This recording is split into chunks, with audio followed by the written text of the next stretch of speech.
Erste Woche in Marokko, Baby! Diese Woche starten wir so richtig in dieses neue Land und ich bin sehr gespannt, was uns erwartet. Wir haben in den letzten 2 Tagen, in denen wir schon hier waren, noch nicht wirklich viel gesehen, weil wir erstmal angekommen sind und uns um unser Video gekümmert haben, was ihr letzte Woche gesehen habt. Und ja, heute geht's richtig los. Es ist Montagmorgen und wir starten. Und ich hab Bock. Habt ihr auch Bock? Ich schon. Woohoo!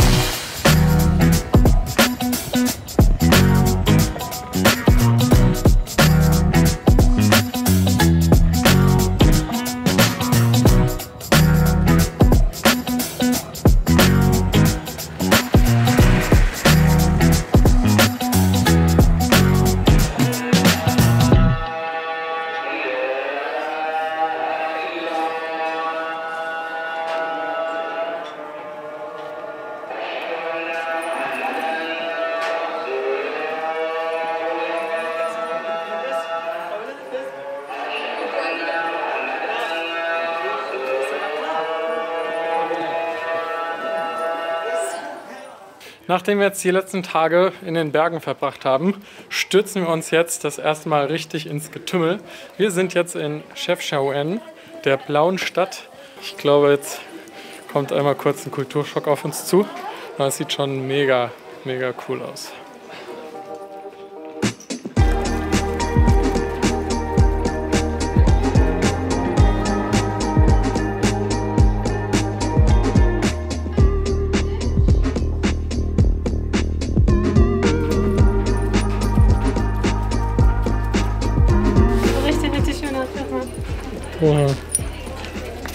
Und man kann hier überall jetzt so zwischen diesen kleinen Gassen so lang schlendern und hier sind überall so kleine Geschäfte.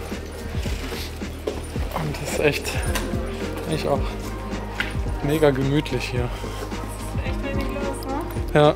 Das ist eine sehr entspannte Atmosphäre. Ja. Also wir haben ein paar Touris gesehen, aber echt nicht so viele. Also es ist gar nicht überlaufen jetzt. Obwohl das echt eine krasse Touri-Attraktion ist eigentlich. Wir laufen gerade auf die Touri-Attraktion überhaupt zu, glaube ich. Und zwar diese blauen Treppen. Chefchaouen ist eine Stadt relativ weit im Norden Marokkos und auch etwas abseits so der anderen typischen Touristendestinationen hier im Land. Und deshalb habe ich gelesen, war die Stadt wohl lange Zeit touristisch gar nicht so attraktiv, bis irgendwann dieser Insta-Hype angefangen hat mit diesen blauen Treppen, also besonders dieser Bereich, aber auch so die ganze Medina hier mit den blauen Treppen und den blauen Fassaden, weil die halt einfach eine ziemlich geile Fotokulisse abgeben. Und wie das immer wieder so ist, entstehen dann so Trends auf Instagram, dass so Trendfotos gemacht werden und dann strömen die Leute dahin, um alle diesen einen Winkel hinzubekommen, um dieses eine Foto zu machen. Und das hat wohl dazu beigetragen, dass hier deutlich mehr Touristen hingekommen sind. Interesting Fact. Ich habe richtig Hunger. Und du? Ich kann immer essen. Na dann, hier riecht es irgendwie gut nach Essen. Wir suchen mal was.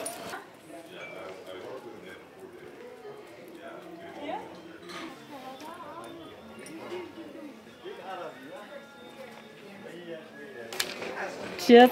Cheers. Wir haben uns jetzt hier einfach in ein kleines Café gesetzt, irgendwo mitten im Getümmel. Und hier wollen wir jetzt unsere allererste Tagine essen. Ich freue mich. Bin gespannt, wie das schmeckt. Ich habe vor allem richtig Hunger. Und einen frisch gepressten O-Saft haben wir auch schon.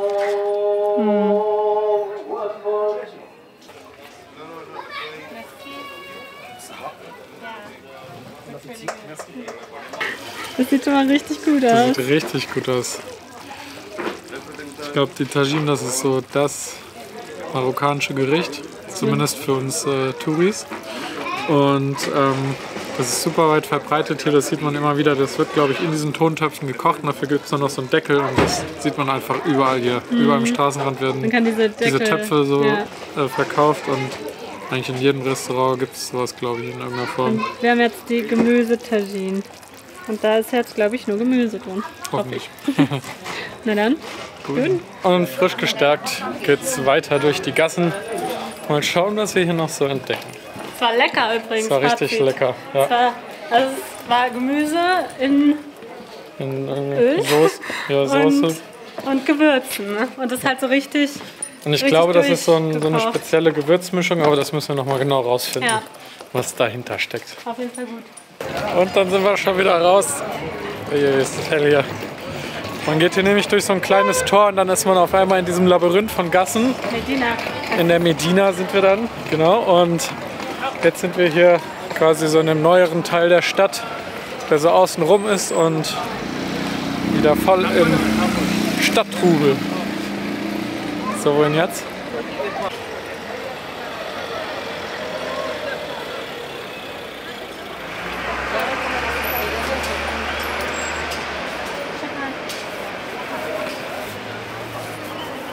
Na, das ist nicht für dich. Ich finde das cool, weil es gibt in jedem Land irgendwie eine ganz eigene Art von Brot. So in Georgien gab es diese schiffförmigen Brote und hier gibt es jetzt diese Fladen. Und ich finde es immer voll spannend, das zu probieren.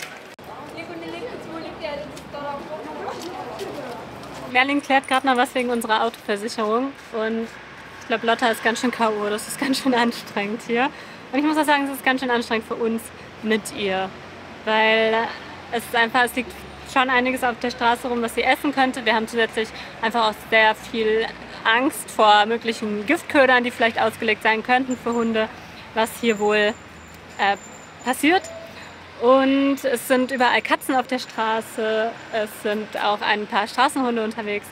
Und das ist für Lotta einfach gar nicht so easy zu handeln und für uns dementsprechend auch nicht. Wir müssen halt immer ein Auge auf sie haben. Aber das gehört halt jetzt dazu. Ich meine, so wird es wahrscheinlich ab jetzt für den Rest der Reise so weitergehen. In den Ländern, in denen wir jetzt reisen, sind Haustiere haben, glaube ich, einfach nicht den gleichen Stellenwert, wie wir das aus Westeuropa kennen. Und da müssen wir jetzt halt lernen, mit umzugehen. Wir werden natürlich weiterhin ganz viel Rücksicht auf Lotta nehmen und gucken, wie wir einen Weg finden, wie wir alle hiermit gut klarkommen.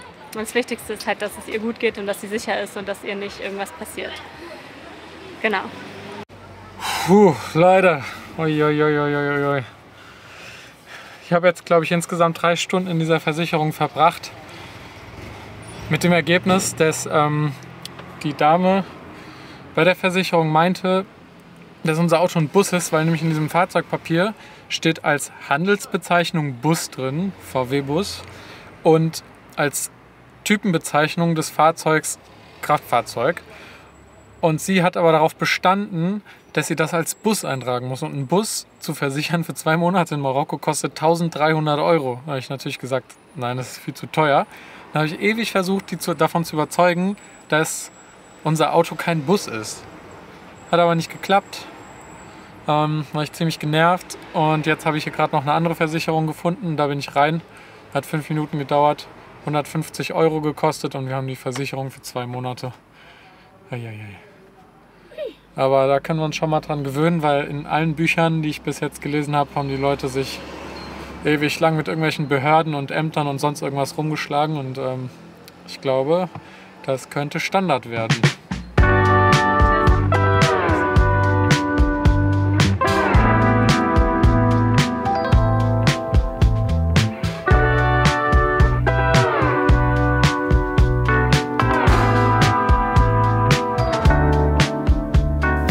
Ein guter Einstieg. Ja. Zwar, wenn wir jetzt direkt nach Marrakesch gefahren wären und da irgendwie durch die Medina geschlendert werden, ich glaube, das wäre nochmal ganz anders gewesen und voll krass. Ja. Und dadurch, dass da so relativ leer und entspannt war alles gut. Ja, war irgendwie trotzdem schon viel los, aber ich glaube, für marokkanische Verhältnisse war es entspannt. Das glaube ich auch. Wenig. Und dann können wir uns jetzt langsam dran tasten. Das ist eigentlich voll gut. Ja, ich finde, das hat mir nämlich schon voll viel gegeben. So, als wir heute Morgen das erste Mal durchgeschlendert sind, also auf dem Weg zu Medina, da war ich irgendwie die ganze Zeit so geguckt und war irgendwie so ein bisschen angespannt. Und dann später, als ich gewartet habe, als du bei der Versicherung warst, dann war es ganz easy.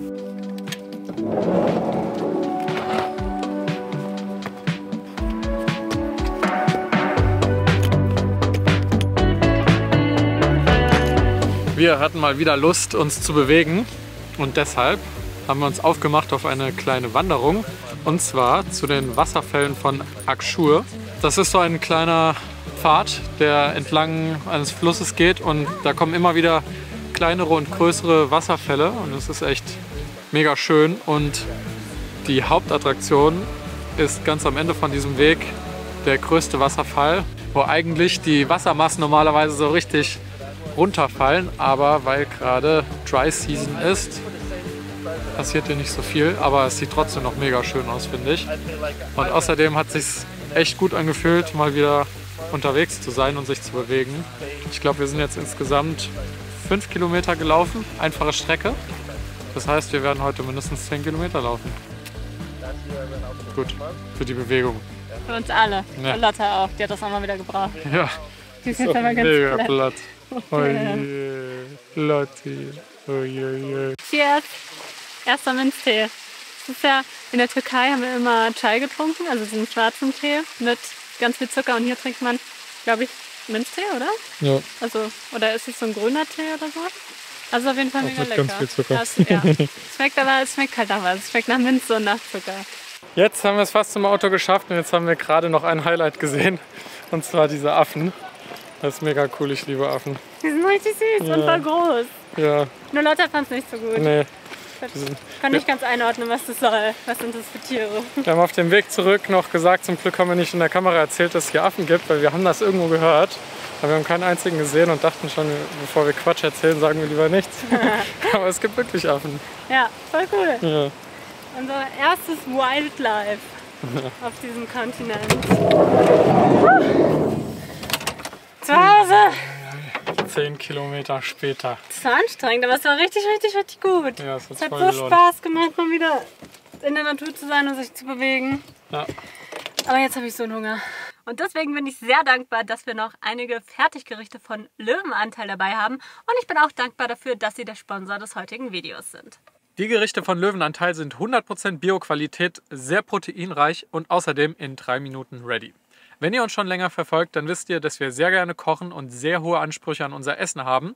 Und wir haben uns in den letzten Wochen durch die gesamte vegane Produktpalette von Löwenanteil durchprobiert und die Gerichte schmecken uns alle durchweg gut. Obwohl man die Gläser mindestens 1 Jahr lang ungekühlt aufbewahren kann, schmecken die Gerichte trotzdem immer frisch und wie selber gekocht. Als Einzelperson kann man locker 2 Tage von so einem Glas essen oder man teilt es wie in unserem Fall durch 2. Wenn wir mal so richtig Hunger haben, dann machen wir noch eine Beilage wie zum Beispiel Reis dazu und dann sind wir richtig satt. Wenn ihr die Gerichte von Löwenanteil selber mal probieren möchtet, dann haben wir einen Code für euch, mit dem ihr ganze 10% sparen könnt. Ihr müsst einfach beim Checkout FilmPeople10 eingeben und schon bekommt ihr 10% Rabatt auf eure Bestellung.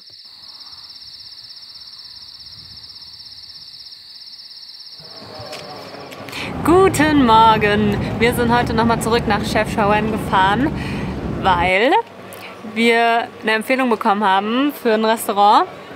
Und da sind wir jetzt hingefahren und hier wollen wir jetzt frühstücken. Ich habe irgendwie immer noch einen Riesenhunger. Ich auch. Wir haben immer Hunger. Wir haben immer Hunger. Und hier können wir uns jetzt richtig leckere Falafel und Tee und alles mögliche, was wir jetzt bestellt haben, gönnen. Und da freue ich mich. Wir haben uns jetzt richtig gegönnt. Wir haben uns Falafel, Hummus und Salat bestellt. Und Tee und Saft. Und Tee und Saft. Und Brot. Und es ist richtig lecker und es war richtig viel. Geil.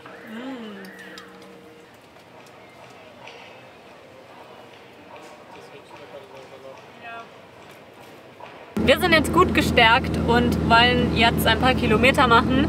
Das Wetter lädt auf jeden Fall dazu ein. Es ist grau und regnet sogar und so richtig warm ist es auch nicht mehr, was ich eigentlich ganz angenehm finde. Also als wir da gerade saßen beim Frühstück, waren wir fast ein bisschen frisch und deswegen machen wir es uns jetzt mal hier im Auto gemütlich und fahren ein Stück. Wir wollen heute bis nach Fes. Wie bitte? Richtung Süden. Richtung Süden, natürlich. Es geht immer Richtung Süden ab jetzt.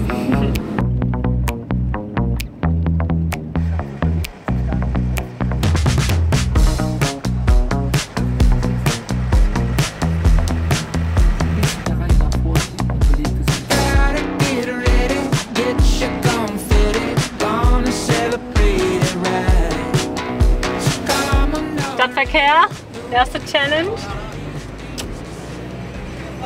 Ist jetzt das Merlin mal gefahren. Hier ist ganz schön was los. Aber ich muss sagen, ich habe es schlimmer erwartet. Also ich habe mir vorgestellt, dass es in Städten anstrengender ist zu fahren. Es ist schon noch ganz gut machbar. Es ist zwar viel los, aber man kommt schon durch, oder? Yes.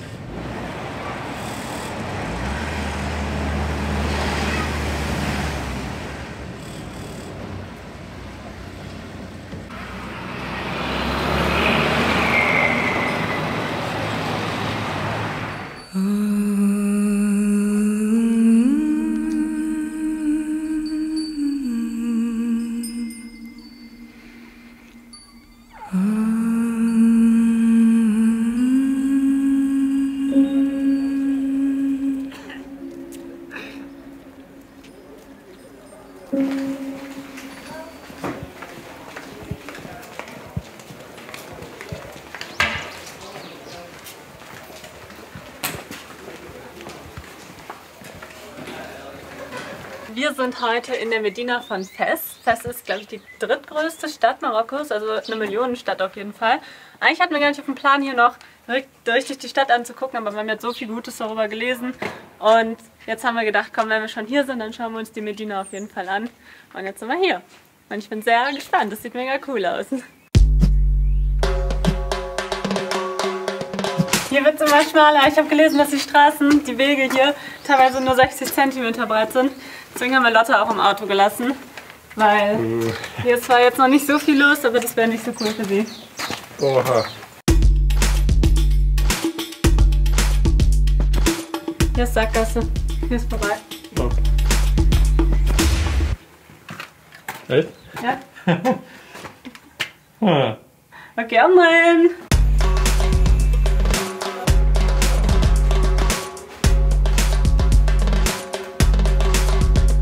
Aber wenn ich jetzt schon in Şanlıurfa gewesen wäre, auf dem Basar, hätte ich das jetzt hier schon, also vielleicht hat es voll überwältigt. Ja.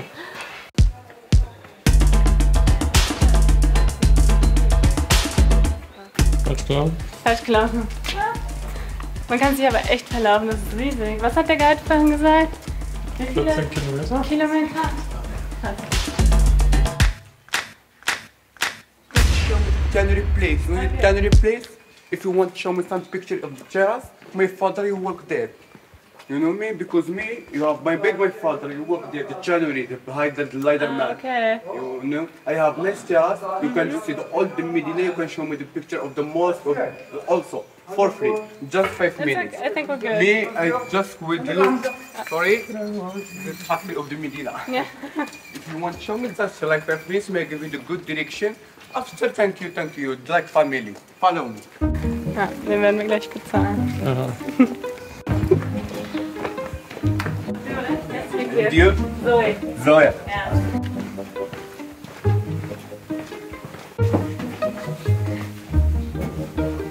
125 family. Okay. Hi. It's the 9th century. Wow. 1200 years old, nothing changed here. Okay. Same process, same more. Okay. They work here 4 different skin. Skin what he eats means halal. Ja. Sheep, goat, dromedary and cow. Okay.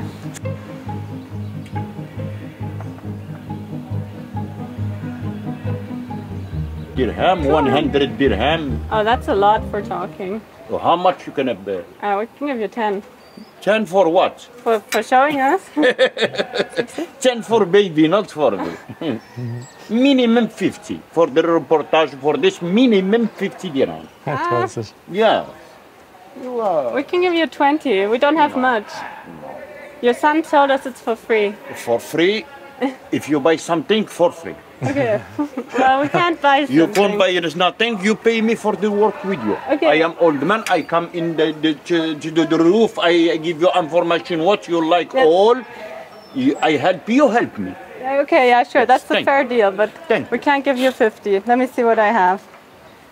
Euro, dollar, dirham, no problem. Oh, we don't have any euro with us. Let me see. I can give you 20. No? Minimum give me 50. 50 minimum. is a lot. Minimum 50. Okay, let's do 40. No problem. Just Thank for good you. luck. So, Das war uns irgendwie schon klar. Wir haben das das war sowas von klar. haben es jetzt schon ein paar Mal gehört und auch bei anderen gesehen, dass das passiert. Aber ja, also Zoe hat gut gehandelt. Von 200 auf 40. Oder Das war immer 30. noch zu viel, wahrscheinlich. Ja, erst ist zu viel 40. Ich hatte leider nichts Kleineres. Ich wollte ihm eigentlich 20 geben, das wollte er nicht annehmen. Ich hätte ihm 30 geben können, aber ich hatte nur noch einen 20er. Aber das ist, glaube ich, oft so ein Ding hier. Die Leute wollen dann halt irgendwo hinschicken und wir hatten das jetzt schon zweimal. Die laufen dann so hinterher und der Typ, der hat es halt richtig schlau gemacht, der ist einfach vor uns gelaufen und wir hatten schon bei Google Maps rausgefunden, wo wir hin müssen. Und dann sind wir dem quasi halt hinterher gedackelt. Und naja, es hat sich trotzdem gelohnt, das ist mega cool, aber man muss halt echt aufpassen. Aber ich finde, das ist halt auch jetzt gerade so schwierig, weil man liest halt so viel darüber, dass man halt abgezogen wird als Touri. Und deswegen bin ich so skeptisch. Und jedes Mal, wenn jemand kommt und sagt, hier, welcome oder hier, schau mal, da geht's lang und so. Denkt man direkt so, der will jetzt was machen. Ja, dann nehmen wir das immer direkt ab, was ja voll traurig, also voll schade ist, weil viele Menschen, jetzt wissen ja gerade auch vielen Menschen begegnet, die uns einfach nur kurz gesagt haben, wo es lang geht. Und trotzdem ist man direkt so skeptisch. Und ich glaube, da muss man jetzt, also wahrscheinlich kriegt man mit der Zeit da so ein Gefühl für. Ja. Und am Ende ist es ja auch nicht schlimm, jetzt mal hier, wir haben jetzt 4 € gezahlt dafür, dass wir hier Videos machen können und er uns das erzählt hat. Ja, ist schon Das okay. ist schon okay. Man muss halt aufpassen, wenn man, also weil er hat zum Beispiel, sein Sohn hat uns gesagt, das ist for free. Und da muss man natürlich aufpassen, weil es ist dann immer for free, aber jetzt ist nicht for free, weil wir ja nichts kaufen. Ja, Also, das musste irgendwann passieren. ja, Erstes Mal. ja. Ja, Generell aber sollte man die Preise immer vorher absprechen. Das haben wir bis haben jetzt wir aber gelernt, eigentlich ja. immer ganz gut gemacht. außer jetzt beim Parkplatz. Ja. Da, naja. Aber man muss halt echt, wenn man halt ein bisschen handelt, so, also Geht schon. es schon. Und die sind jetzt auch nicht so hartnäckig. Ja. Also bis jetzt auch beim Parken und so. Dann sagst du einfach, du teilst 10 und dann zahlst du halt auch nur 10. Ja.